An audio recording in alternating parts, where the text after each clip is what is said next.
महराज मलिक के नाम पर सियासत थमने का नाम ले रही है। जम्मू कश्मीर की सियासत पूरी तरह से मरकूज हो गई है महराज मलिक को लेकर। तमाम बड़े नेता महराज मलिक को लेकर बयान दे रहे हैं, चाहे वो महबूबा मुफ्ती हो, चाहे वो उमर अब्दुल्ला हो, चाहे फारूक अब्दुल्ला हो, या बीजेपी के सुनील शर्मा हो या सच शर्मा हो। तमाम बड़े लोग, तमाम बड़ी पार्टियां, तमाम बड़ी क्या छोटी पार्टियां, सब लोग इस पे बयान दे रहे हैं, क्योंकि सबको लगता है कि कहीं ना कहीं महराज मलिक का जो कनेक्शन है आवाम से और उनका जो मुद्दे उन्होंने बीच में कभी उठाए हैं, उसके वजह का सबको लगता है कि ये जो मुद्दा है वो कहीं ना कहीं बहुत अहम है। और इसीलिए महराज मलिक के मामले पर सबकी नजर है। महराज मलिक, जी हां, महराज मलिक देखिए, जब वो गिरफ्तार किए गए थे, जब पुलिस ने उनको दबोचा था, जब गिरफ्तार किया था, तो उस वक्त की तस्वीरें महराज मलिक की। महराज मलिक के बारे में वहीदुर रहमान पन्ना का भी एक बहुत सख्त बयान आया था। यहां तक कि अब्दुल रहीम राठौर जो असेंबली के स्पीकर, उन्होंने भी कहा था कि महराज मलिक जो है उनके खिलाफ ये जो एक्शन हुआ है, ये पीएसए के तहत गिरफ्तारी जो है या एक्शन, ये मुनासिब नहीं है। हालांकि पीडीपी ने सवाल उठा दिया था कि असेंबली के स्पीकर ने इजाजत कैसे दे दी, चूंकि ये महराज मलिक जो है वो एमएलए हैं, वो चुने हुए नुमाइंदे हैं, तो उस पर उन्होंने अपनी बात साफ की थी। न्यूज़ 18 को उन्होंने बताया था कि हमने इजाजत नहीं दी, बल्कि हमें सिर्फ इस बारे में इत्तला दी गई थी।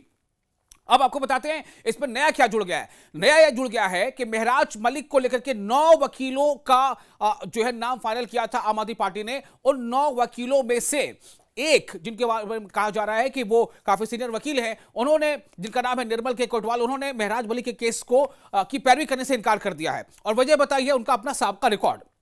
आपको याद है कि महराज मलिक के बारे में जैसा कि बीजेपी कहती रही है कि महराज मलिक जो है बुरहान वानी की तारीफ किया करते थे, महराज मलिक जो है वो पाकिस्तान की तारीफ किया करते थे, मतलब उनका इस तरह का रवैया रहा है। या फिर ये कि वो उनकी जबान पे कोई कंट्रोल नहीं है, वो कुछ भी कह देते हैं, वो गालियां बक देते हैं, वो बुरे अल्फाज कह देते हैं। और डोडा के डीसी के साथ जो उनका कन्फ्रंटेशन हुआ था, उसका भी जिक्र आया।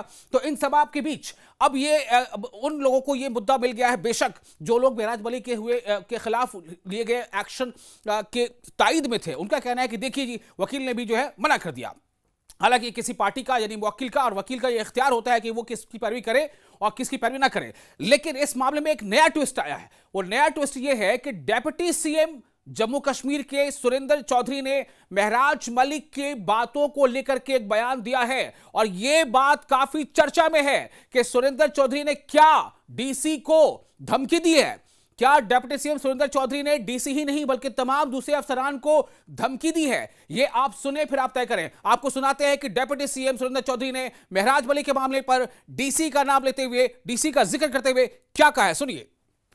तो देखिए, महराज मलिक की एक बात तो आप सब मानेंगे, मैं भी मानता हूं, हमारा समाज ये भाषा, ये लैंग्वेज की इजाजत कभी नहीं देगा।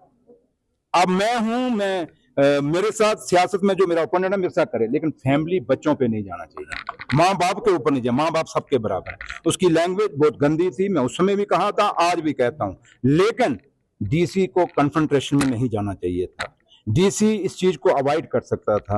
ये पीएसए की नौबत नहीं आ सकती थी, एक सिंपल एफआईआर हो सकती थी, उस पर भी बड़ा कुछ हो जाता है। तो लिहाजा ये डीसी डोडा साहब को अब मैंने बड़ी कुछ उनके लिए कह चुका हूं, अब बार बार कहना अच्छा नहीं, लेकिन इतना कहूंगा मैं ऑफिसरों को कि वक्त बदलते हैं, हालात बदलते हैं, और ऑफिसर वो जो वक्त के साथ चले, हालात जब बदले उन हालातों के साथ चले। और जो ऑफिसर जब वक्त बदल जाए, हालात बदल जाए, तब भी ना बदलें, तो एक दिन ऐसा बदलाव आता है तो फिर नौकरी करनी भी मुश्किल हो जाती है।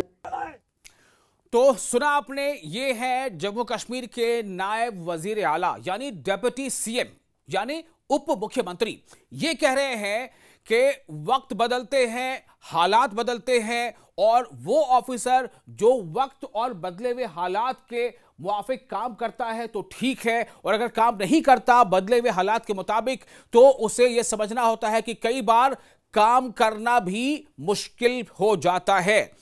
अब इसके माने मतलब बताने की मुझे कोई जरूरत नहीं है, आप समझदार हैं, आप जरूर इस बात को समझेंगे कि डिप्टी सीएम ने यह जो कहा है उसका मतलब क्या है। और आप जरूर, मैं चाहूंगा कि आप इस मामले पर अपनी राय कमेंट बॉक्स में जरूर शेयर कीजिएगा कि आप इस बयान को कैसे देखते हैं, और क्या आपको लगता है कि इस बयान के बाद महराज मलिक के लिए रास्ते, उनके लिए राहें क्या आसान होंगी या और मुश्किल हो जाएंगी? आप ये देखिए, जो तस्वीरें हैं ना, ये प्रोटेस्टर्स की तस्वीरें हैं, जो उनके हिमायती हैं, जो उनके सपोर्टर्स हैं, जो महराज मलिक के खिलाफ जो एक्शन हुआ है उसका विरोध कर रहे हैं। और महराज मलिक को चाहते हैं कि वो जल्द से जल्द रिहा हो जाए। ये उनके प्रोटेस्टर्स अभी आपने देखा। और इसी मामले पर चीफ मिनिस्टर उमर अब्दुल्ला, महबूबा मुफ्ती जो पीडीपी की सदर है, वहीदुर रहमान पर्रा, फारूक अब्दुल्ला, सत शर्मा, सुनील शर्मा, तमाम लोगों ने बयान दिया है। किसी ने कहा है कि ठीक हुआ जी, किसी ने कहा कि बिल्कुल ठीक नहीं हुआ। वहीदुर रहमान पर्रा ने तो यहां तक कह दिया कि ये एक नई शुरुआत है और इसका मतलब यह है कि ये गिरफ्तारी, ये एक तरह से ये एक्शन सिर्फ महराज मलिक के खिलाफ नहीं है, बल्कि पूरी उनकी जो डोडा ईस्ट कॉन्स्टिट्यूएंसी है और उनके जो वहां के लोग हैं, उन तमाम लोगों के खिलाफ ये कार्रवाई है। क्योंकि महराज मलिक डोडा ईस्ट असेंबली कॉन्स्टिट्यूएंसी के लोगों की पसंद है। तो इसका मतलब यह हुआ जो वहीदुर रहमान ने कहा था, पर और भी कई एमएलए ने ऐसे बात कही है कि यह एक जो है गलत तरह की परंपरा, गलत तरह की ट्रेडिशन की शुरुआत यहां से हो रही है कि जो सिटिंग एमएलए है उसके खिलाफ पीएसए लगाया गया हो, पब्लिक सेफ्टी एक्ट। तो अब यह मामला है कि ये दो मामले महराज मलिक केस पर कितना असरअंदाज होंगे। क्या उनके जेल से बाहर आने की जो उम्मीद लगा बैठे हैं उनके समर्थक, उनके घर वाले, उनके हिमायती, क्या वो वक्त जल्द आएगा या उसमें काफी लंबा वक्त लग सकता है? क्या महराज मलिक के लिए आने वाला दिन और लंबा इंतजार लेकर आएगा? क्योंकि अगर महराज मलिक का केस, अब जब वो केस आगे चलेगा, मुकदमे की पैरवी होगी, तो यह सवाल होगा कि पीएसए क्यों लगाया गया? क्या पीएसए उनके साबका एक्टिविटीज की वजह कर लगाया गया? क्या पीएसए जो उन्होंने पहले कभी बयान दिया था उमर बुरहान वानी को लेकर जो बातें कही थी या दीगर बातें कही थी, क्या उस मामले की बुनियाद पर पीएसए लगाया गया है या पीएसए लगाए जाने का बेस कुछ और है? तो जाहिर है कि कानून में जब वहां पर अदालत में बहस होगी या वहां पर जो मुद्दे होंगे, जो दलील पेश की जाएगी, तो उसमें तो वो तमाम बातें खुलकर सामने आएंगी।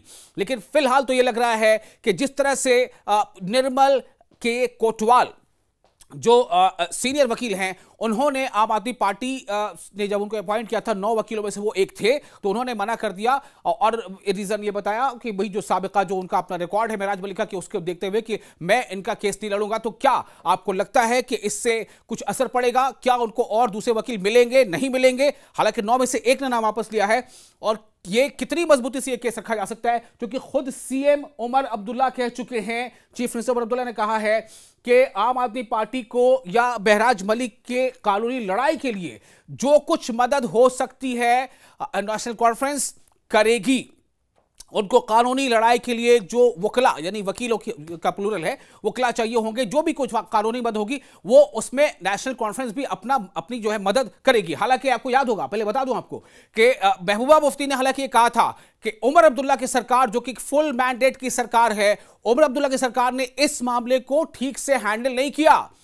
महबूबा मुफ्ती ने यह कहा था कि उमर अब्दुल्ला को यह चाहिए था, यानी सीएम को यह चाहिए था कि इस मामले पर, यानी कि असेंबली का एक सेशन बुलाया जाता, असेंबली का एक खुसूसी सेशन बुलाया जाता और इस मामले पर असेंबली में जो है बातचीत की जाती, एक रेजोल्यूशन पास कराया जाता, ये उनका कहना था। तो एक तरफ तो ये बातें हैं, लेकिन एनसी ने ये बात जरूर कही है, फारूक अब्दुल्ला ने यहां कहा है, ये बात कही है कि महराज मलिक को चाहिए था कि वो जो उन्होंने बदकलामी की डीसी डोडा के साथ, कि उनसे जो है वो माफी मांग लेते।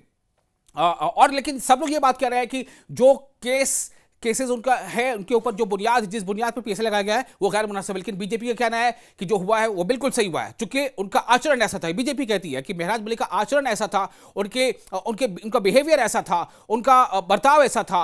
और जो साहब का जो कई बार आपने डिबेट पर भी आपने देखा होगा, डिबेट में जो जेके लिस्ट में डिबेट हम लेकर आते हैं, प्राइम डिबेट, उसमें भी बीजेपी के जो नुमाइंदे आए थे उन्होंने बताते एक वीडियो दिखाया था। तो ये तमाम बातें सामने आ रही हैं। लेकिन अभी दो चीजें आपको हमने दिखाई हैं। एक तरफ सीनियर वकील निर्मल के कोटवाल का महराज मलिक के केस न लड़ने की बात करना, केस से खुद को अलग कर लेना, और डेप्यूटी सीएम का ये बयान के अधिकारियों को, अफसरान को चाहिए कि वक्त और बदले हुए हालात के तहत वो हालात को समझें और उसके तहत काम करें, वरना वो वक्त कहीं ना आ जाए कि उनके लिए नौकरी करना मुश्किल हो।